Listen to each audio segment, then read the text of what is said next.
milijarde tona.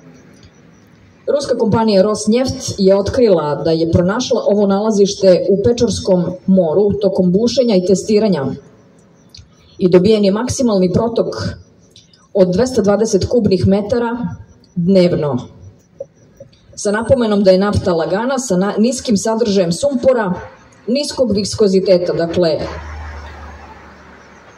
eto, tragedija, Rusija ponovo dobija nove kontingente i izvore energenata, a ti isti će biti preusmereni upravo tamo ka onim državama sa kojima ta ista Ruska federacija ima saradnju koja nije politički uslovljena i koji nisu u neprijateljskim dejstvima.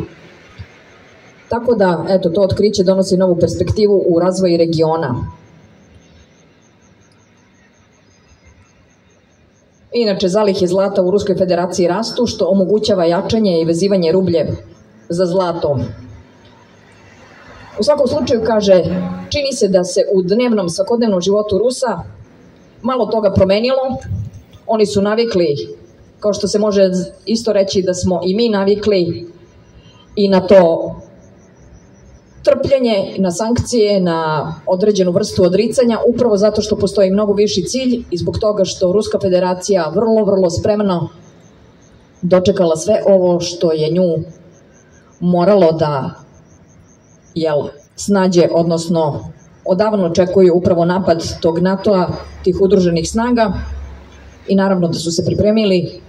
Samim tim stanovništvo vrlo strpljivo i sa poverenjem prepušta vođenje tih operacija i spoljnih i unutrašnjih rukovodstvo, kome inače rejting samo porastao. Iz tog razloga vrlo je jasno da podrška koju ima predsjednik Vladimir Vladimirović Putin, kao i ostali državni rukovodioci, da je ona u porastu i da je ovo jedno vreme kada će Ruska federacija apsolutno preuzeti, i već jeste, vodeću ulogu u celom svetu kao lider novog doba. I to je ono što mi odavde govorimo kao činjenicu o kojoj naravno ceo svet treba da bude u potpunosti obavešten, jer to